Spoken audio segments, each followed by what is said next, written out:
Sa isang matapang na pahayag, muling binulabog ni Stephen A. Smith ang Lakers Nation matapos niyang sabihin na matatapos agad ng Minnesota Timberwolves ang kanilang serye laban sa Los Angeles Lakers sa first round ng playoffs. Ayon kay Stephen A., hindi na ito aabot ng Game 7 dahil mismong si Anthony Edwards na ang nagsabing hindi nila hahayaang humaba pa ang serye. Tinawag pa ni Stephen A. naman on a mission si Edwards at sinabing ito na ang bagong muka ng katapangan sa Western Conference. Ang tanong ng marami, may laban pa ba ang Lakers? Tila umaayon ang lahat ng ito sa momentum ng Timberwolves. Matapos ang dominanteng regular season, determinado ang Minnesota na tapusin agad ang serye at ipakita na hindi na sila pushover team. Si Anthony Edwards, na nagpakitang gilas sa buong season, ay lumalabas na isang tunay na leader.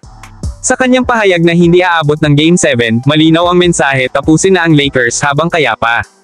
Hindi rin nagpahuli si Stephen A. sa pagpuri kay Edwards, sabay sabing kung mananatiling inconsistent ang Lakers at patuloy na umaasa kay LeBron James, baka ito na ang huling playoff run ni LeBron sa purple and gold. Habang mainit ang issue sa playoffs, may lumutang pang trade rumor na lalo pang nagpainit sa mga fans.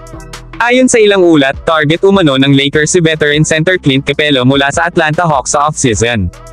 Ang catch. Ang posibleng kapalit raw ay ang rookie standout na si Dalton Knecht. Marami ang nagulat sa balitang ito, lalo na't si Knecht ay tinitingnan ng marami bilang isa sa mga brightest young pieces ng Lakers. Sa kabila ng kanyang limited playing time ngayong season, pinakita ni Knecht ang potential na maging elite shooter at role player sa hinaharap. Kaya para sa ilan, tila premature kung ipagpapalit na agad si Knecht sa isang tulad ni Capela na, bagamat may solid na depensa at rebounding, ay hindi na rin kasing impactful tulad ng dati. Ngunit kung titignan sa kabilang anggulo, malinaw ang gustong iparating ng Lakers front office, winaw mode pa rin sila habang nandyan pa si LeBron James. Ang pagkuha kay Capela ay maaaring solusyon sa problema nila sa rim protection at rebounding, mga aspetong matagal ng issue sa current Lakers lineup lalo na't wala na si Anthony Davis. Ang tanong ngayon, worth it ba ang trade? Isang promising shooter kapalit ng isang vet na big man? O ito na naman ang isa sa mga panic moves ng Lakers management? Kung hindi magtatagumpay ang Lakers sa series kontra Timberwolves, tiyak na malalagay sa matinding pressure ang buong front office ng LA.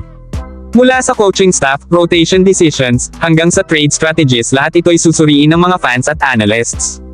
Isa lang ang malinaw, hindi natutulog ang NBA drama, at habang mainit pa ang serye ng Lakers, hindi na rin nagpapahinga ang mga trade rumors. Abangan natin kung tuluyan ng ma-eliminate ang Lakers o kung may matitinding comeback na magaganap.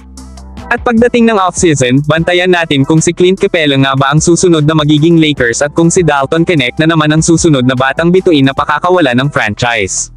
E-comment na lang nyo ang inyong opinion kung may time po kayo, at huwag po kalimutan mag-like at mag-subscribe sa channel para sa latest Lakers update. Maraming salamat po.